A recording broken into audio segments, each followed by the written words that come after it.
Well, hello, everybody, and welcome to another edition of our Virtual Connects, where we are connecting the architecture community in these new times of the COVID-19 pandemic. Today, and happy Friday. Congratulations on making it through the week so far. We're glad you could set aside time to join us. Today, we've got a presentation that is very relevant to the times we're in.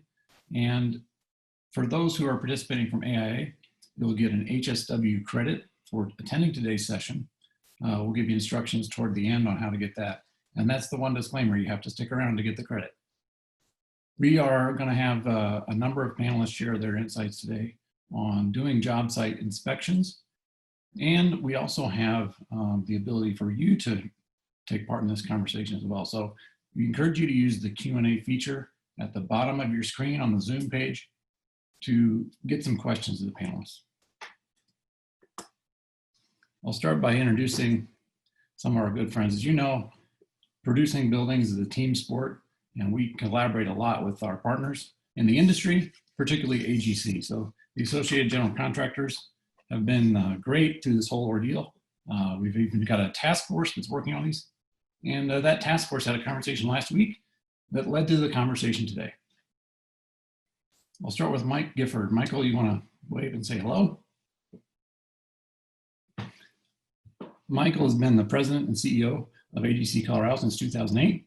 As a chief staff member of the organization, he leads a nonprofit with 650 member companies.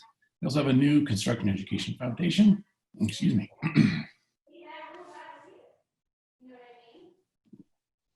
AGC. That's okay. I'll say hi while you're having a drink, Mike. I'll help you out.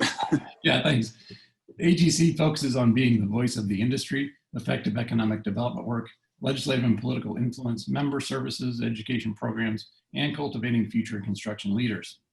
Workforce development is the main issue for AGC, and 3 new workforce programs have started under the Construction Education Foundation. So we're glad to have you, Michael, join us today. We also have with us Tim Kretzschmar. Hello, Tim. Tim brings more than 20 years of construction experience and proven leadership to Swinerton. He began his industry career as an owner's rep, which has supplied him with a balanced perspective on delivering client service, and was named Colorado Division Manager of the company in 2016. He's an active member of the Associated General Contractors of Colorado and the Metro Denver Economic Development Corporation. As a national general contractor, the commercial market is a core focus for his company, as well as the public sector and the renewable energy industry. So we thank you, Tim, for joining us as well. And then we have another Tim Williams.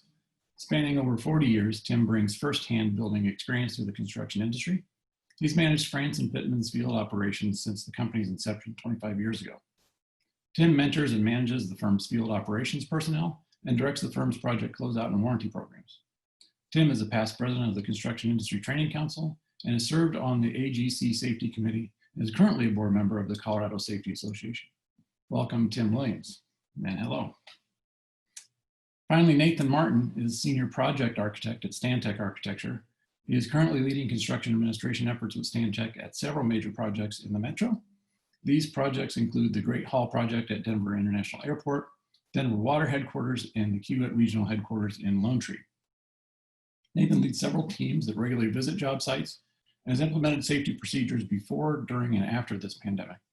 He looks forward to supporting owners and building a team with contractors during this time of crisis to help create the built environment. So welcome, everyone. We are really glad you are here.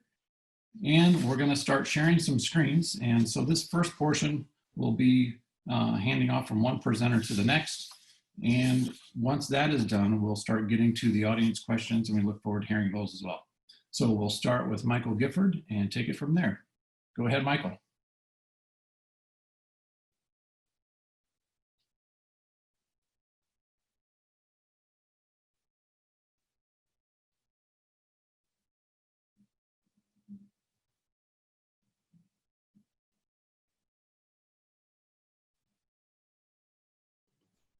Thank you, Mike, and thank you for all of the participants that are on today. From AGC Colorado, we wanted to tell you that we appreciate our partnership with AIA, and what we want to impart today is a little bit of the journey that we've been on in terms of the COVID-19 outbreak and some things that we've been working on to operate construction sites safely, and also to make sure that inspections and permits continue. And so Tim Williams and Tim Kretzschmar are going to share that with you. But before we do that, I wanted to directly address one topic, and is keeping construction open. And I'm going to do that as soon as I can get my slide to advance. So construction, on March 22nd, the governor issued executive order number 17 to stay at home, and he verbally announced and printed in his press release that construction was considered a critical business in the state order and would be allowed to continue. On March 26th, CDPHE issued an updated public order 2024 and outlined once again that construction is a critical business. And on April 1st, CDPHE issued the multi-industry construction guidance, and it's a 3-page document that really walks through, here's the things that need to take place on a construction site to not only have it operate with the proper safety and health, but meet CDPHE's performance that they're going to be looking for as they or county public health officers come out to a job site. On April 22nd, CDPHE followed up on the governor's order to have mandatory face coverings versus encouragement he'd done earlier. So now there's an order out on that. And then there are a number of county orders that vary slightly from the state order. And all of that information is included in the AGC website under the Keep Construction Open section. So I can just briefly show you where that is.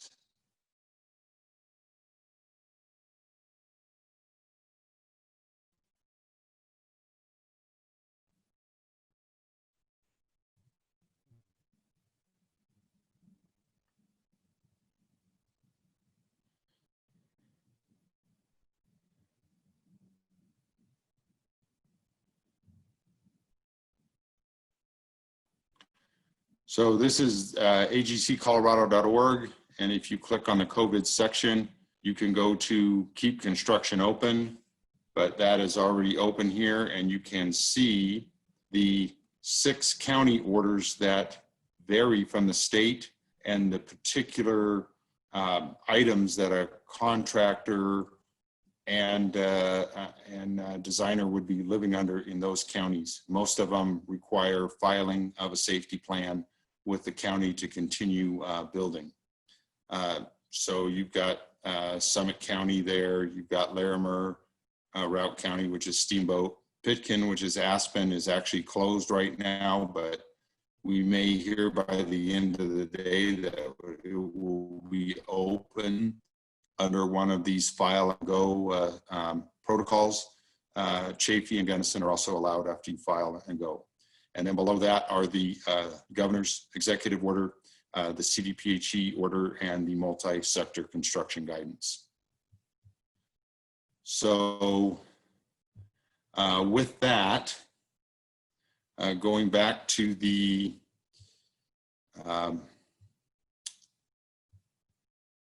rest of our presentation, I just wanted to cover briefly one item in terms of construction being open, and that is the actual language in the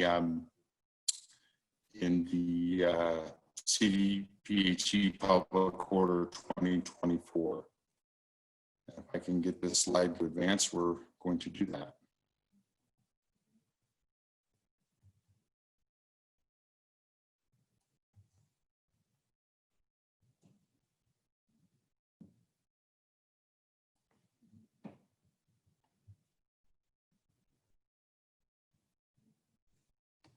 I'm sorry to do this, but I think I'm going to go underneath here and get this slide to advance so we can go on to the rest of the presentation.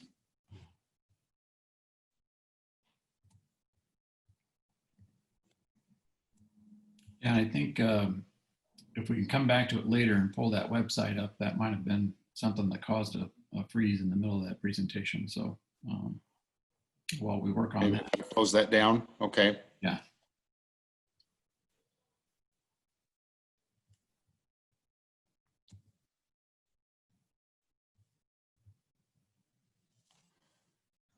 Okay, so we won't do that again. So the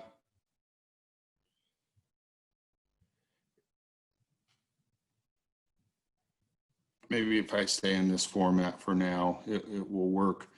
This slide shows that the critical business definition is construction, comma, including but not limited to, and then it lists housing, skilled trades, and other related firms. But the key point is that when you read item number 9 in that order, construction is allowed, and everything after that comma is just illustrating some of the things that are allowed. But we have been assured that commercial construction is clearly allowed in the state order, and we've been operating and talking with health departments daily. So we did have some questions from a previous meeting that there were some concerns that design or architecture was not included in the construction critical business definition, but certainly when we're talking about CA or design inspections, that's a critical part of the construction team, and we consider that to be a part of the construction process. So with that, I am going to hand it over to Tim Williams, and we will go on to the next section. And I think I'll try to get back into slide presentation here.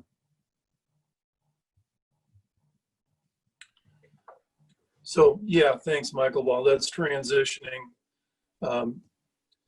AGC's board about 4 weeks ago had asked a number of the participating general contractors and specialty contractors to, if they would volunteer to join a task force and work on trying to identify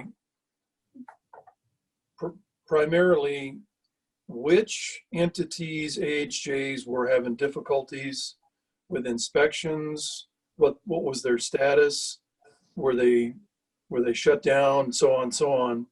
And then the other charge was, well, let's try and dig into, what are building departments doing in terms of plan review, how are they doing it? Everybody went remote, so there was a lot of confusion and chaos that came of that. So one of the things that we've done, and there's a tab there, but I won't have Michael go to it, is we developed a matrix, and we have identified not all, but most jurisdictions, AHJs, that have a process. And we've got information on both the permitting review side and the inspection side of it. And we've tried to, for the last 4 weeks, keep this matrix current as best we possibly can. And it's changed. It's been very fluid over that period of time. So we update them once a week, and I would encourage all of the A&E community to have a look at this. I think you'll find a lot of valuable information, and as well as, watching for updates as they come week to week to week. We've identified and helped to resolve a number of pinch points. In fact, I would say one of the biggest wins we had was last week. It was identified that DORA's inspectors were, I won't say taking liberties, but they were certainly taking this to the full extent that they could, and they were asking us to completely clear construction sites for their inspectors to come on site. In fact, they wouldn't come on site until that site was completely cleared.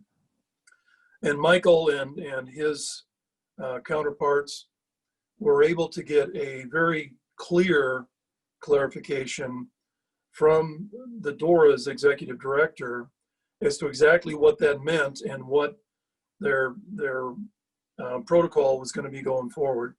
So we believe that working together with this, as with all the general contractors, has really been a benefit for the entire construction community.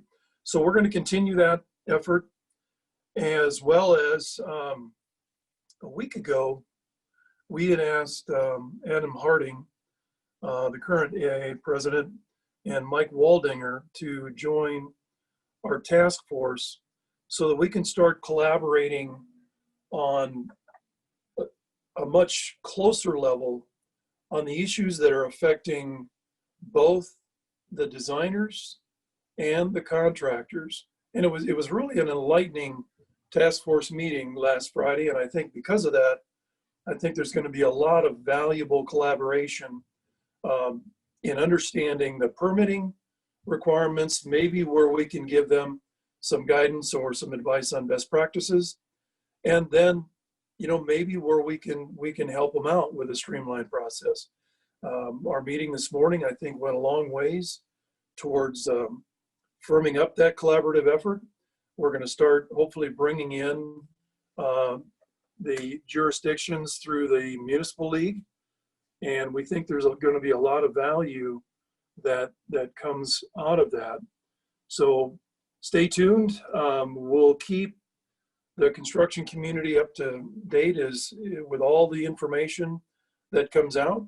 So keep checking the website, and I'm sure we'll be sharing a lot of information with the AIA folks as well. So thanks for your time. It's great to be here, and it's great to be collaborating with AIA on this. So Michael, I think that's really where I'll end it. Other than maybe to say, while you're changing slides, we will, next steps, we've got a lot of steps, action items from our meeting this morning. One of them, like I said, was to get more jurisdictional involvement in our task force. So we intend to do that as we go along.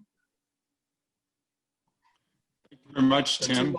I know we'll have time for questions at the end. So now I'll turn it over to Tim Kretzschmar to talk about the job site protocol. Yeah, thank you, Michael. Yeah, you know, job site protocol has been a little bit of a challenge here over the last few months, or just during the pandemic itself. The really hard part to deal with was the multiple different changes that happened.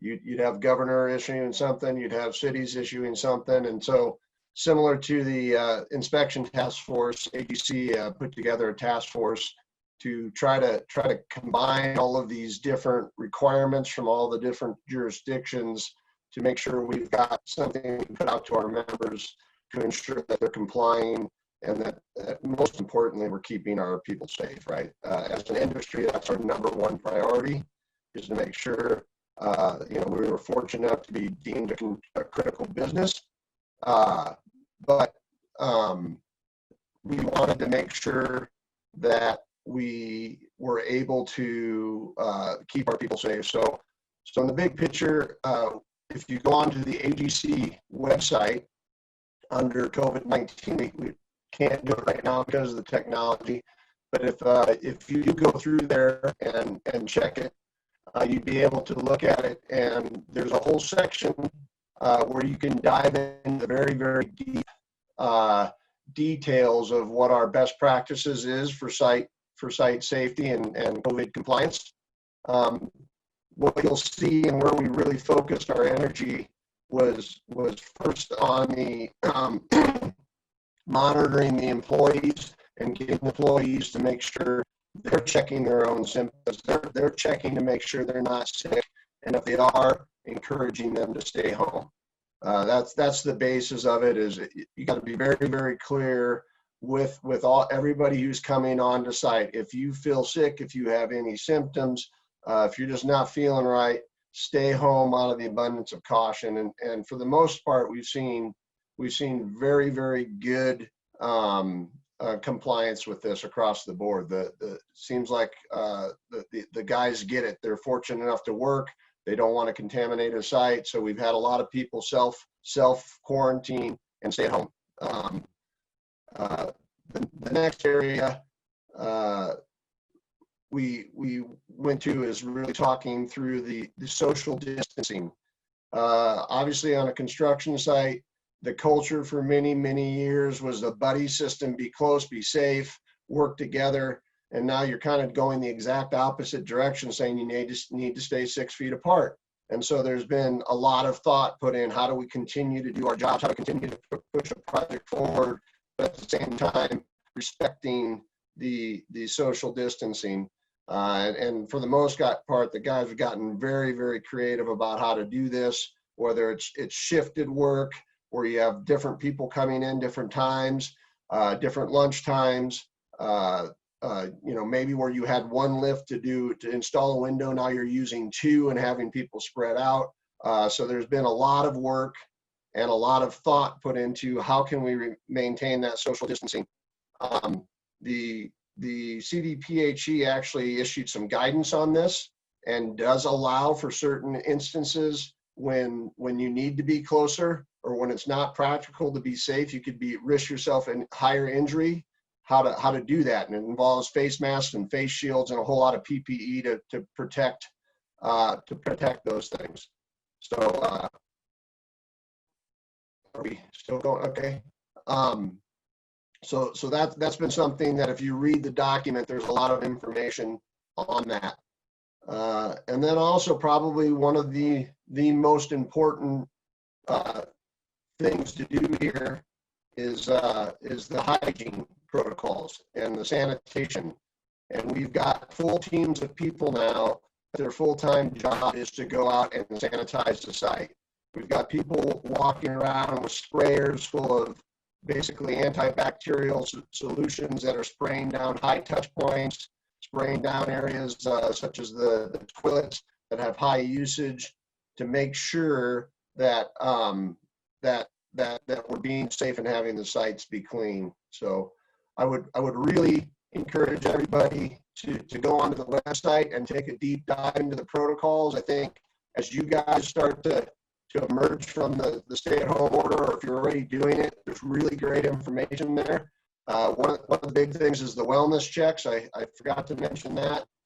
We require all the employees or anybody coming on site to perform a wellness check. That's a list of questions of, have you had any symptoms? Have you been coughing? Have you been exposed to somebody? There's a whole section in there about what to do if there's an exposure on site, how you gather the information, find out what individuals, who else might have been exposed, determine whether or not a quarantine is going to be that situation. And that gets to be really tricky because every situation is different, every exposure is different. So it does really offer a lot of good guidance. And I would encourage you guys all to go to the site and check it out.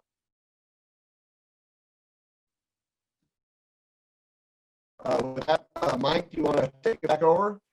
Yeah, thanks, Tim. Appreciate that. And just a couple housekeeping notes. Apologize for some of the audio quality and a little bit of the screen sharing wonkiness. I'm sure you've never had any technical difficulties in any of your meetings, so we'll just ask you for a little bit of grace on that.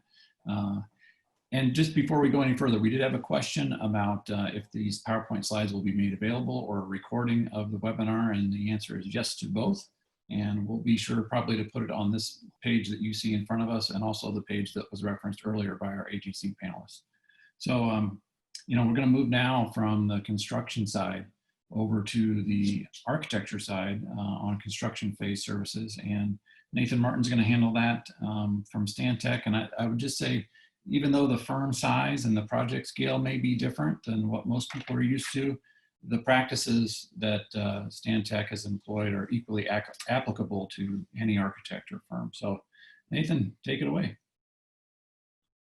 Thanks, Mike. Yes, similar to the AGC, the AIA has a landing page for many COVID-19 resources and links. So it's also another good and valuable resource. You can check it out on AIA Colorado. Going forward, we agree with you, Michael, that that the construction observations in regard to engineers and architects and other individuals on a design team, it is an essential portion of the construction. And so we are going out to review and observe construction during construction. As Stantec, and like what Mike said, there's definitely different varieties and sizes of firms here in Colorado. Some of the aspects that we implemented is safety first. We want to protect our architects, our engineers, our designers, just like anyone else would. One of the advantages we had at Stantec was we created a pandemic committee back in 2010. And so we were able to react a lot faster maybe than some. I'm sure some other firms out there have something similar as well. We started working remote starting March 16th in Denver, and about 75% were, that's following Monday.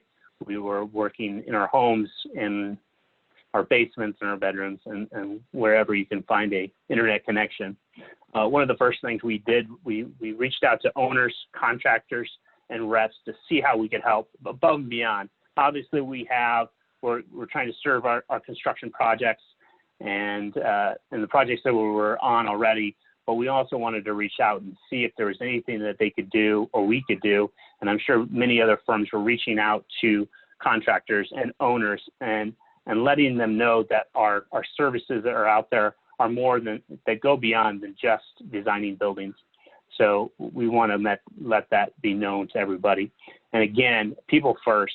We were sometimes, if there was an area where we thought it was unsafe or their priorities weren't there, we encouraged everyone to look at people first rather than the bottom line.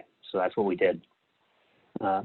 In regards to the observation reports, we have a pretty robust risk assessment form. We had that before the pandemic, and we've added some stuff to it since the pandemic. And then along with that, so we go and we field assess any risks, and we do it before, and we sign it before each and every field observation. And so that kind of lets everyone know, and you're aware of what's potentially out there. Obviously, you have your trips, your falls, but now obviously you're adding a health risk to it, just being around other people. So that's a common thing that we need to evaluate. And when we're doing our field observations, we're obviously following the GC's minimum requirements.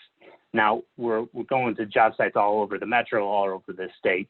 And so we're basically taking the most strict one and applying it to every single job site. So some of those aspects that we're doing when we go to the job sites, especially the ones that we are, out there and it's open air and you're not doing a TI finish or something like that, and they have a job site trailer. We're not going into those job site trailers. We're calling the contractor out, and we're meeting them out in the open, fresh air. So that's one of the aspects that we're implementing. We do have a letter from the principals in our firm, basically saying that we are an essential part of the construction industry, and so we carry that with us to the job sites. For any reasons, if we get pulled over or if somebody else wants to see that, we have it for every senior project architect, anybody doing field observations. And obviously we have the proper PPE. We have our typical vests, hard hats, gloves, and now we're implementing masks as well. And we like to visit the sites when they're less busy. Now we're not trying and asking the contractor to clear floors or anything like that, but we will try to visit. We've altered some of our site visits to be later in the afternoon. We're trying to accommodate with the GC in that aspect. Going forward, that's kind of the hot topic right now. we're reviewing all options, much like many GCs, contractors, many architectural firms, engineering firms, and we're taking it all in. We're still evaluating how that looks in our office and how that looks like when we go out to the job site. And we're obviously following government guidelines. And there's going to be unique conditions for each project and each team, in each individual as well. We obviously have some older folks that work at our firms that may be higher risk, or if you have a underlying risk, health risk, then we're going to evaluate any of that stuff differently. And we're still going through that. And we're continuing to keep helping out our clients, our owners, our GCs in any way possible. So turn it over to you, Mike. Thanks, Nathan. A couple follow-up questions that were prompted by your presentation. The essential work letter, where did you source that? Was there a template that you used, or did you come up with it in-house? We came up with that in-house. Okay. That might be, if it's not proprietary, it might be a good one to maybe post on our resource page or put on the archive of this webinar in case anybody doesn't have one and they need it. I could look into that for sure. Thanks. I really appreciated what you said about, putting people first. I mean, the hard thing is there's not a clear slam dunk right thing to do here between the duty, because you have a duty of care to your client and to your employees and your workforce too.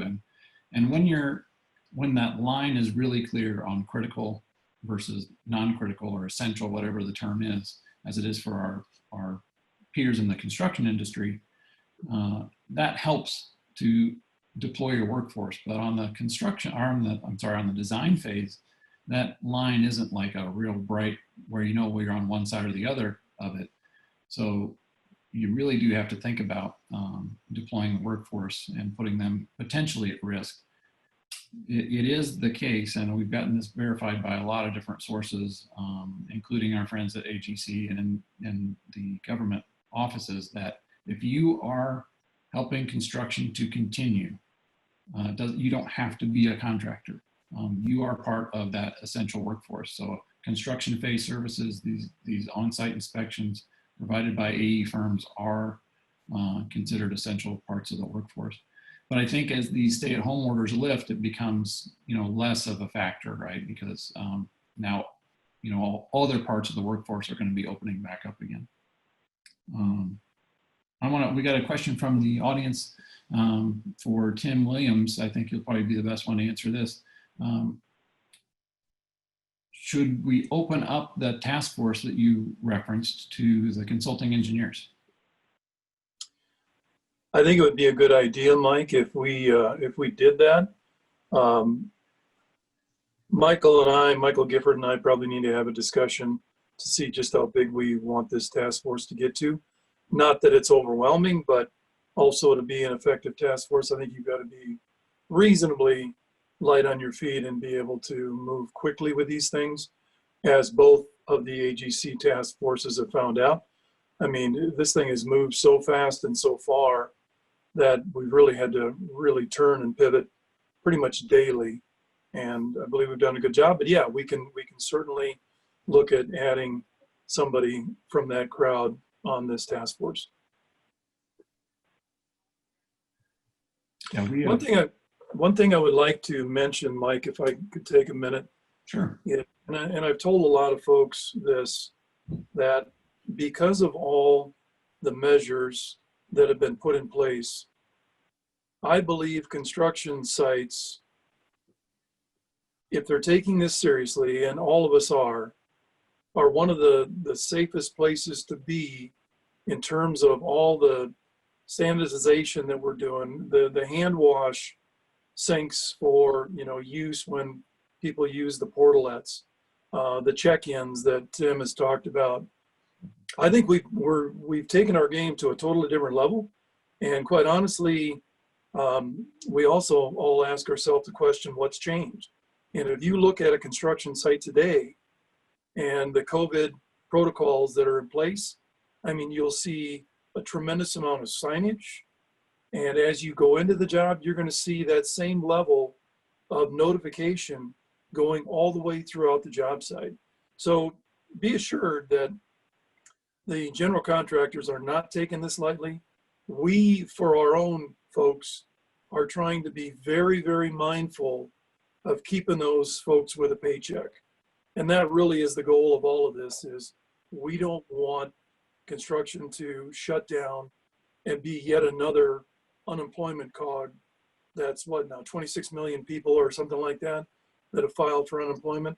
So we're doing everything we can to keep construction viable and keep it moving forward. Yeah, that's a great point. And, you know, if unemployment's 15% now, if you shut down construction, that would, you know, add another 10% to that. Whatever happens to the economy long-term, in terms of are we in a recession or not, the bridge between the present situation and the future recovery is going to be keeping these construction sites going and these people employed. And that includes a fair number of people on the AE side too. I mean, that's, you know, usually a good 25% of any AE contract is on that construction phase, if not more. So we're all in this together. Tim Kretzschmar, you were talking before we got on the phone about how you think construction sites are one of the safer places to be right now. They've never been open to the public, and they certainly aren't going to be anytime soon. You want to talk any more about that? Yeah, I mean, you know, kind of where Tim was heading is the guys have really taken it seriously out there, and they're very much abiding by all of the rules that are out there, because they know that if a site, for example, had an outbreak and 4 or 5 people got sick on it, it gets shut down, and that would shut them down. So I would say across all the sites I have visited, it's very, very well, as Tim said, maintained. The sanitization is extremely high. The social distancing is being followed, and especially on projects that are not yet closed in, you're out in the air, you're out in the, you know, the outside, the outdoors, and so it's been, I think, a testament to the industry how it's been responded to, especially with all the daily changes in the orders. So.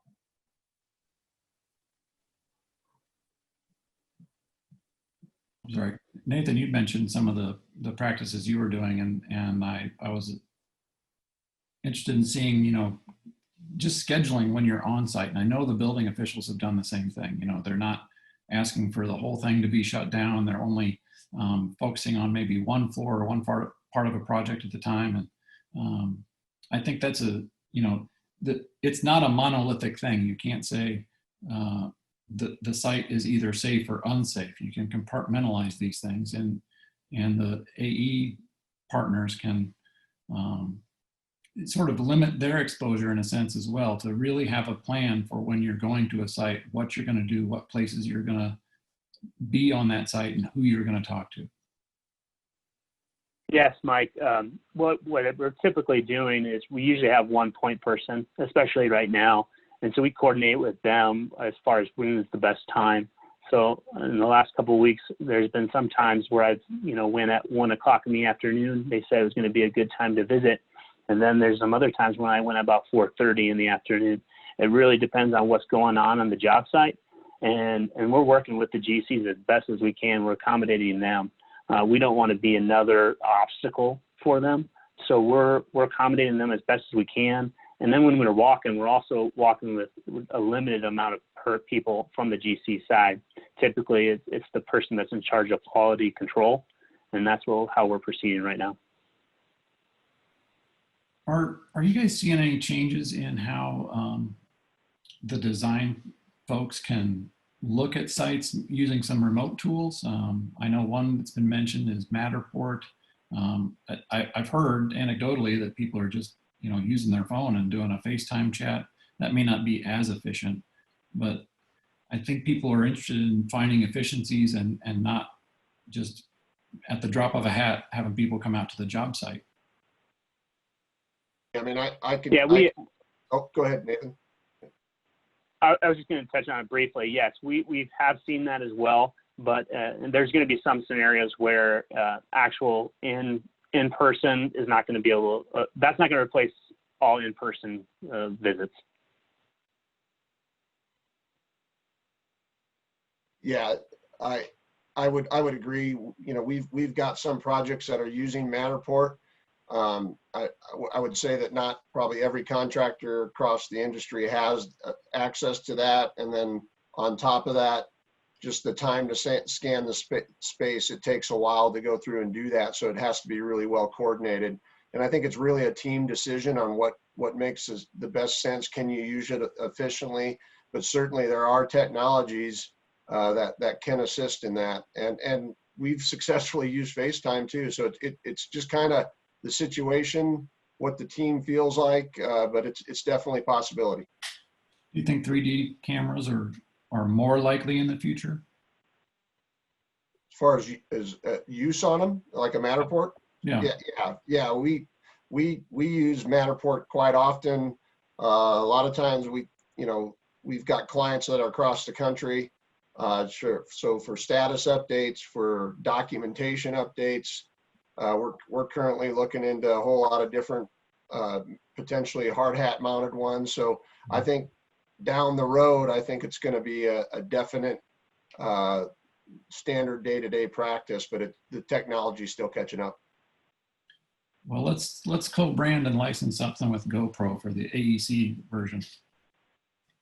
Those hard hat mounted cameras. Sounds good. Are you seeing any change in the client or owner expectations for schedule or workflow?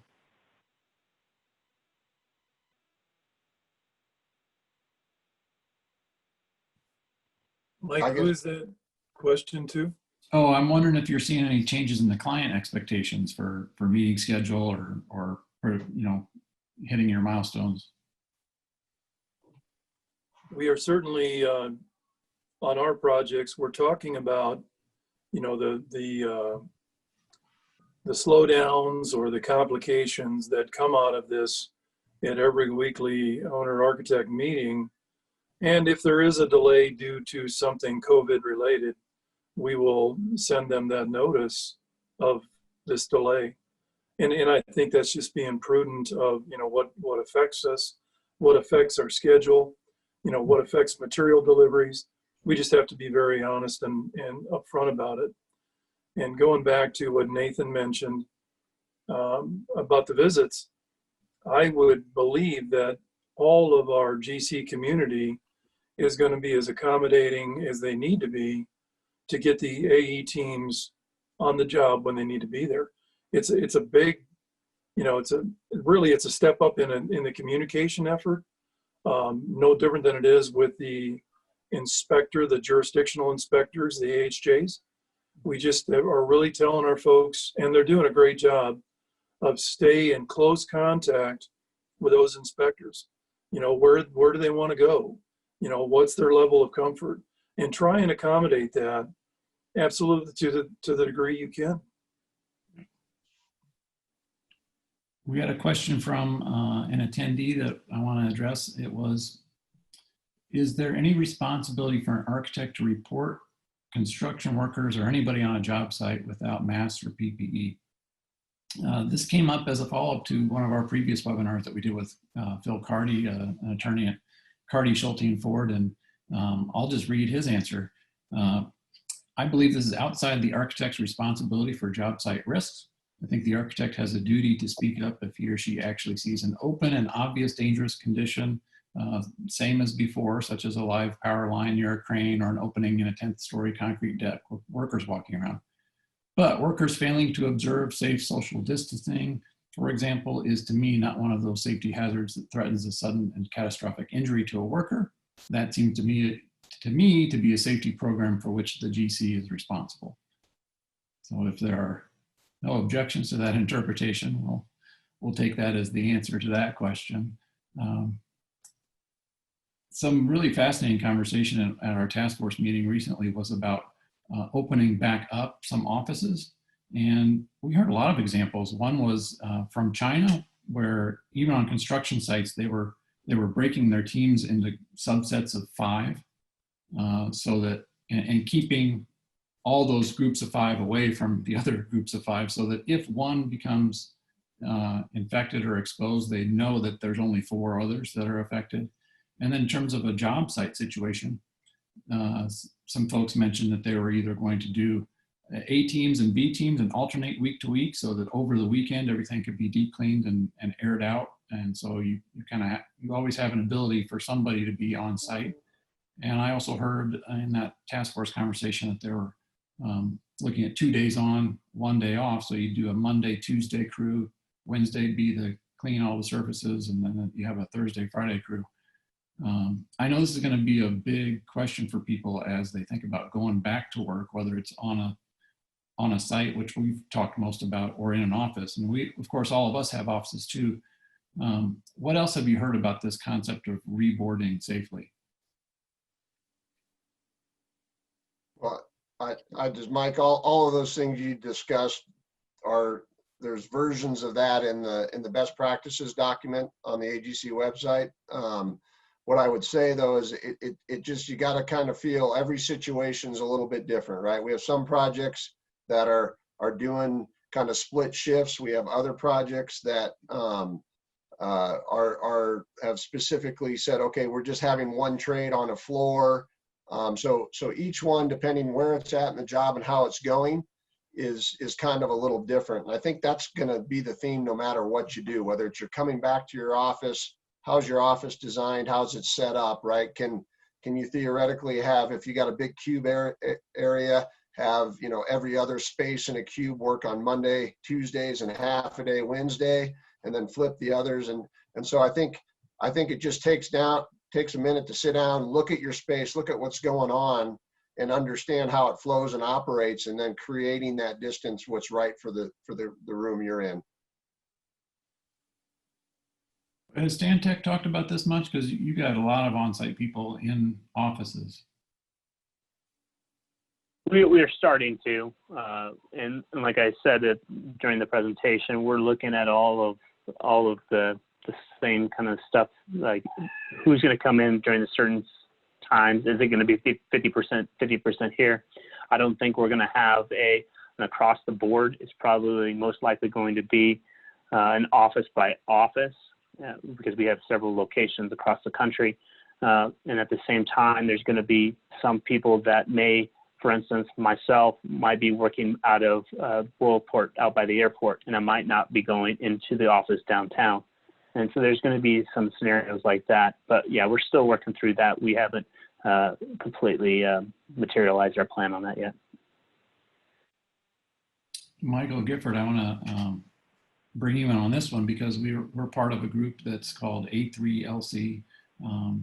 It's a weird acronym, but basically it's 3 groups that start with A. It's AIA, AGC, and ACEC, the Architects, Engineers, and Contractors. They had a meeting this week, of course, by Zoom, like everything else is. And a big topic of conversation was how COVID-19 may affect the way buildings are designed and constructed in the future, even after, you know, we get past this phase. How do you think that's going to play out? Is there a forum that you see developing between our 3 groups that will start to address those topics? Thank you, Mike. I think it's notable that they did start to talk about that. And earlier, we were able to participate, AGC, on also another commercial real estate focused panel. And I think there's some opportunity to reach out to the developer groups, NAIOP and ULI, and even broaden the partnership to say what is going to happen next, and bring in their expertise as well, dealing with understanding tenant needs, business needs, and future needs. So I think we have a really strong tri team, if you will, and we can reach out to a couple others. And we do that. We bring in, that group brings in owners on a regular basis. And maybe we focused a little bit on healthcare and a few other owners, but it's time to reach out to the broader private market as well as the public market. And I think we're perfectly situated to do that. there's not going to be an easy across the board solution for all this either. So I think you're raising a good point about it's probably specific to a sector. You know, the way a restaurant's going to be designed in the future is going to be different than the way an office might be designed in the future, for example. So it could be a big conversation. Some of the spaces you either are going to have to, especially some of the modern type of office design that's close together, you're either going to have to split shifts all the time, or you're going to have to space things back out. So that could take more space, or people are going to stay at home. And I think there's a lot of bright minds that are digging into that. But the sooner we get in the room with the ultimate upstream customer, the financing and the development, the better we'll understand that. How, for the rest of the panel, how are you, you know, put on your crystal ball for a second and do you see some things changing down the road in the way buildings are designed and constructed? Yeah, this is Nathan. Yeah, we're starting to see this already. I think one of the biggest impacts I think is going to be coming down the road here is the more demand for the remote worker. And you know, we're seeing this already in some of our office designs where you don't have necessarily a dedicated workstation. Now, obviously, throwing in the health aspects of that might be changing slightly as well. But I think working remotely, some people are finding some benefits to that even right now as we're forced into it. So I think that's going to be one of the biggest impacts to this. Tim? Yeah, I think you're definitely going to see a renewed focus maybe on the mechanical systems and how they process air and air changes. I think will be coming down the pipe on that for sure. Yeah, I agree with Tim's point and Nathan's point. I think the ventilation systems are going to be greatly improved. The filtration is going to be stepped up exponentially. And I do think the workspaces themselves, you know, just by the distancing requirements, you know, we don't know how long this is going to be in place. I don't think it's going to go away anytime soon. So I do believe that the distancing is going to drive a lot of design into the future.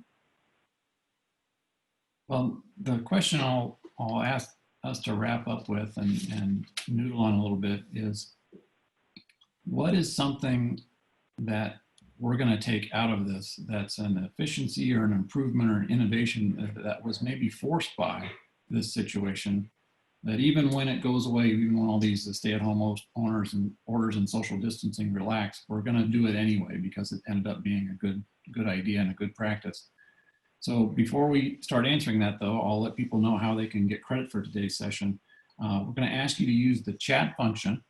And if you're an AIA member, all you need to do is put in your AIA member number, and we'll make sure that that gets reported to your CES transcript for continuing education record keeping. If you're not, and you'd like some information on how to record that, if you're an engineer and you've got another continuing education protocol for that, or any of our attendees, will be able to follow up with you. And for that, you would put in your name and your email address so that Megan and the AIA Colorado office can get that information to you. So AIA members use the chat function, put in your member number. Non-AIA members joining us today, name and email address for follow-up. So who wants to kick off that question I just asked? Or are the wheels still turning?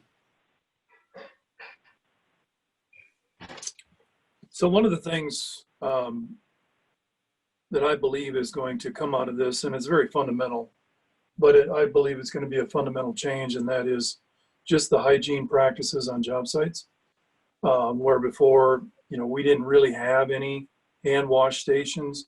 We really weren't sanitizing anything on a regular basis.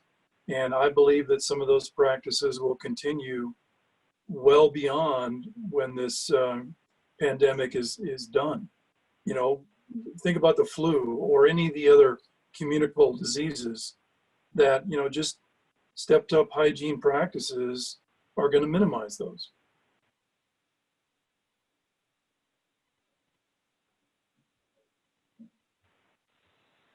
I think on the Oh, go ahead, Nathan.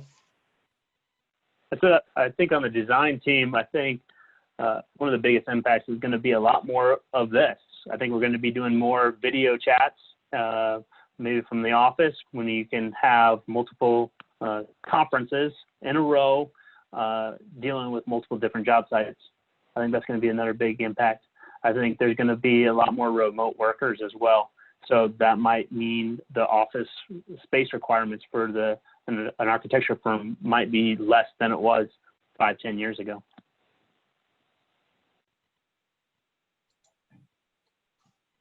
I think Nathan stole a little bit of mine, but I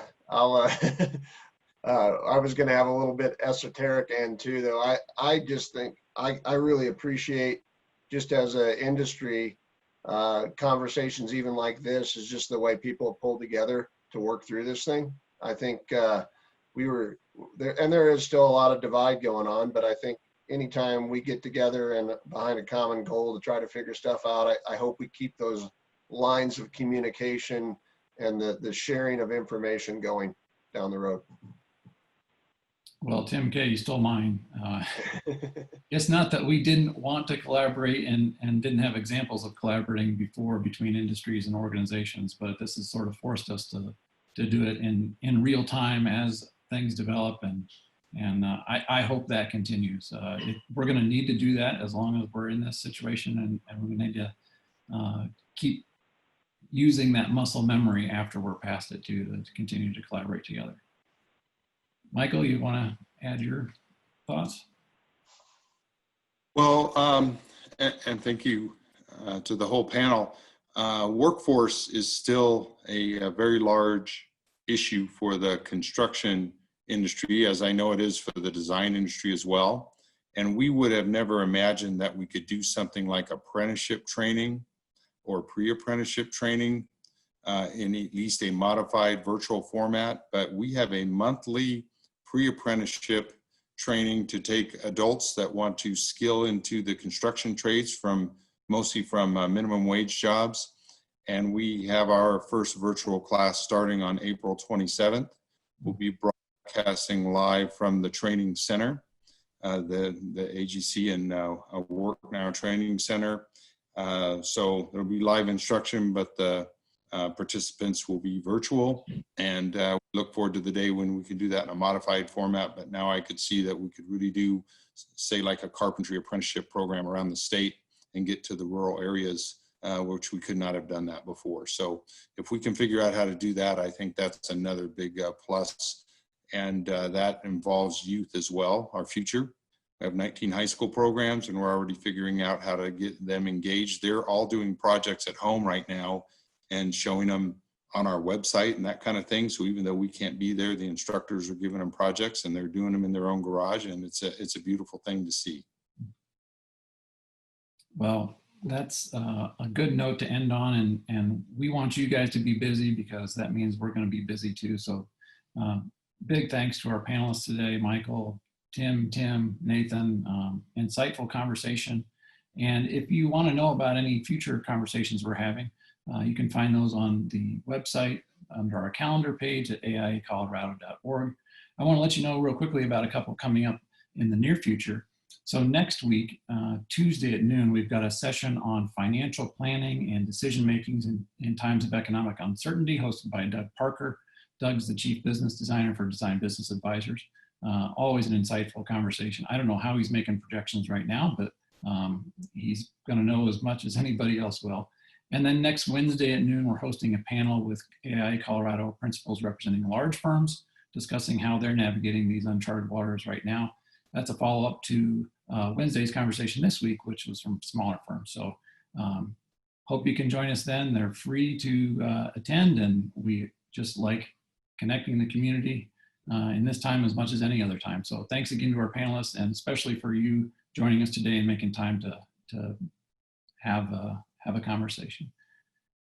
Have a great weekend and take care.